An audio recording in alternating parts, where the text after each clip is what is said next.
Best varicose veins చికిత్సనే పొందండి. నొప్పి లేని చికిత్స కోసం సంప్రదించండి ఎవిస్ హాస్పిటల్. జై శ్రీకృష్ణ. ఆండాల్ తిరువడిగళే శరణం. దివ్య తిరుప్పావే వ్రతంలో 5వ పాశురం 5వ రోజు. ఆండాల్ తల్లి ఈరోజు శ్రీకృష్ణుని యొక్క బాల్య లీలలను తలుచుకుంటుంది. అంతేకాదు, ఈనాడు మనం ఒక విగ్రహ రూపం, ఒక బొమ్మగా, ఒక విగ్రహంగా, ఒక మూర్తిగా ఏదైతే చూస్తున్నామో అది సాక్షాత్తు దైవమేనోయ్. అది కేవలం బొమ్మ కాదు, చలనం లేని విగ్రహం కాదు అనేటటువంటి ఒక నీతి ఇవాల్టి పాశ్రంలో చూపిస్తుంది. అనుభవిద్దాం. మాయనై మన్ను వడమధురై మైందనై తూయ பெருநீர் எமுனை துறைவனை ஆயர குலத்தினில் தோன்றும் மணி விளக்கை தாயை குடல் விளக்கம் செய்த தாமோதரனை தூயோமாய் வந்து நாம் தூமலர் தூவித்தொழுது வாயினால் பாடி மனத்தினால் சிந்திக்கா போய பிழையும் புகுதருவா நின்றனமும் தீயினில் தூசாகும் செப்பு ఏలోరెంబావాయ్.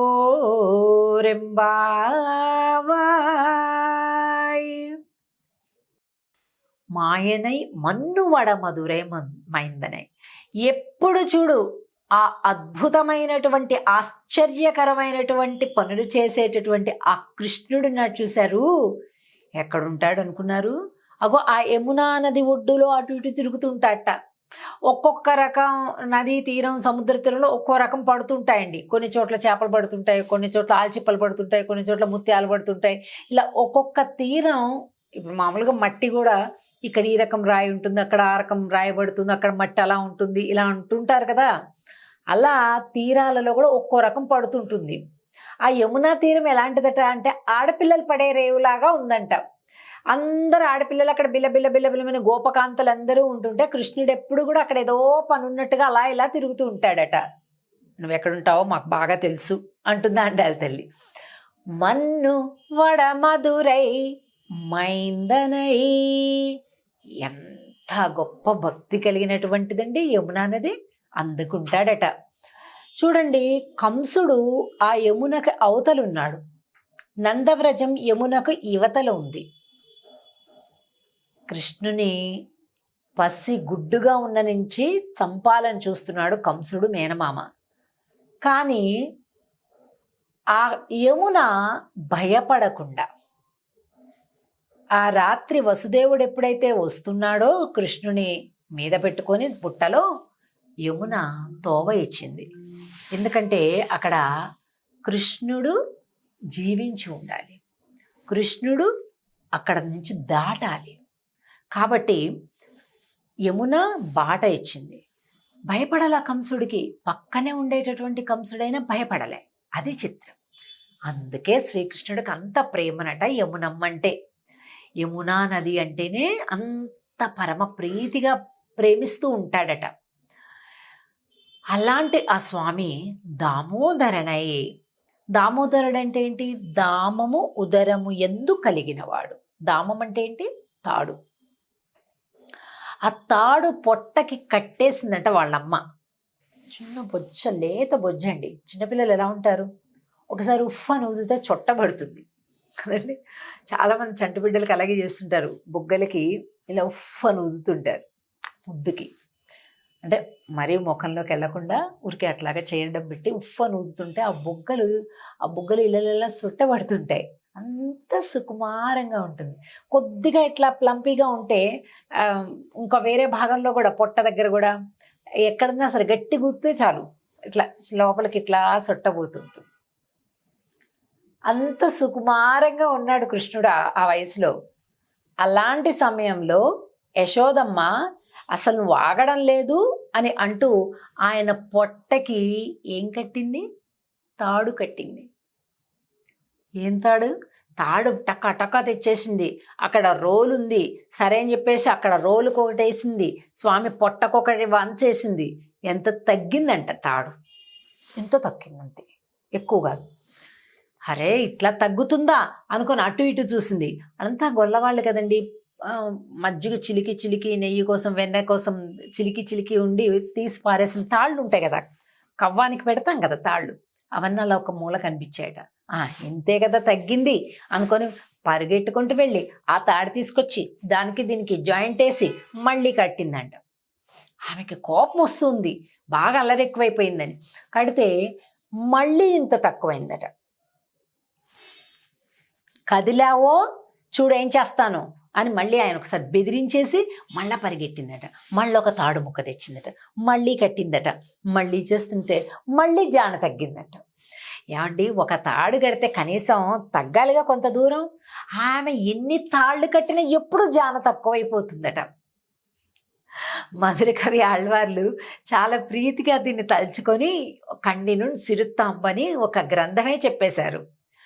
கண்ணினுன் சிறுத்தாம்பினால் கட்டுண்ண பண்ணிய பெருமாயன் என்னப்பனில் நன்னித்தென் குருகூர் நம்பி என்றக்கால் அன்னிக்கும் అముదూరం ఎన్నావుకే అంటారు. ఎన్ని తాళ్ళు తెచ్చినా కూడా జానడే తగ్గువైపోయిందయ్యా. అసలు ఏమండి ఇంకో తాడు తేవటానికి వెళ్ళినప్పుడు ఈయన వెళ్ళిపోలేడా? వెళ్ళిపోగలడు, కానీ ఆ తల్లి పడే ఆరాటం చూసి నవ్వుకుంటూ ఉన్నాడట. అమ్మ పరిగెట్టు, ఎలా పరిగెడతావు పరిగెట్టు అని చక్కగా నవ్వులు చిందించుకుంటూ ఉన్నాట. ఆయన నవ్వుతున్న కొద్దీ ఆవిడ కోపం పెరిగిపోతుంది, పంతం పెరిగిపోతుంది. ఎలాగైనా సరే కట్టేసేయాలి అనుకుంటుందంట యశోదమ్మ తల్లి. కాసేపు అయ్యేసరికి పాపం ఆవిడ అటు పరిగెట్టి ఇటు వచ్చి, అటు పరిగెట్టి ఇటు వచ్చి, చెమటలు కారిపోయి కుప్పు ఊడిపోయి ఆ పూలు కింద పడిపోయి చీర కాళ్ళల్లో అడ్డం తగులుతూ నానా తిప్పలు పడిపోతుందంట. తల్లి చూశాడట, జాలిపడ్డాడట. పాపం అమ్మ చాలా కష్టపడుతుంది కదా, సరేలే పట్టుబడదాంలే, మనం చిక్కుదాంలే అని అనుకున్నాడట. ఎవరైతే ఆయనను గురించి తదేకమైన తపస్సు చేస్తారో ఆయన ముచ్చటపడి వారి దగ్గరకు వస్తాడు. సరే దొరికింది, కట్టేసేసింది యశోదమ్మ. కట్టేసిన తర్వాత ఏమిటైంది? ఆయన అది అలాగే రోలు తీసుకొని వెళ్ళిపోయాడు. యమలార్జున భంజనమైంది. సాలె వృక్షాలు 2 ఉన్నాయి, మద్ది చెట్లు, ఆ 2 పడిపోయాయి. గంధర్వులకు శాప విమోచనం కలిగింది.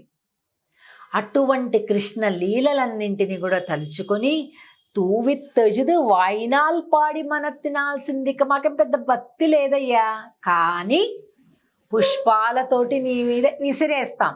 స్వామి మీద విసిరేస్తారా పెడతారా, కానీ విసిరేస్తాం అని చెప్తుందా అంటే మాకు తెలీదు.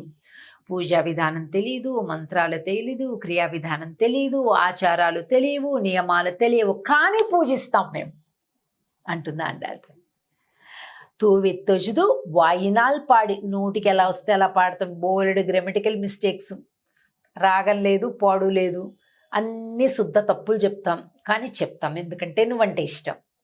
మనత్తినాల్సిందిక. మేమేం పెద్ద యోగులం ధ్యానులం కాదు, కానీ మనసులో ఎప్పుడు నీ గురించి ఆలోచన అంటుంది. ఇవి క్వాలిఫికేషన్స్. భగవంతుడు మనకు అందాలి అంటే నిరంతరం ఆయన గురించి ఆలోచించాలి, ఆయన గురించి మాట్లాడాలి, ఆయన గురించి తలచాలి, ఆయన గురించి పాడాలి. చాలు, ఆయన వచ్చేస్తాడు. నువ్వు ఎలా చేసావన్నది కాదు ముఖ్యం, ఆయన తలుచుకుంటూ చేసావా లేదా, సమర్పణ ఆయన యందు ఉందా లేదా, అదే ప్రధానమైనటువంటిది. కనుక దాన్ని కలిగి ఉన్నారు. ఈ గోపికలందరూ కూడా మనం కూడా అటువంటి భక్తిని కలిగి ఉండాలి అని ఆండాళ్ళ అనుగ్రహంతో ప్రార్థిద్దాం. ఇక తర్వాత 6వ పాశురంలో ఒక్కొక్క గోపికను నిద్రలేపే క్రమం ప్రారంభమవుతుంది, అది చూద్దాం. ఆండాళ్ తిరువడిగళే శరణం. జై శ్రీకృష్ణ.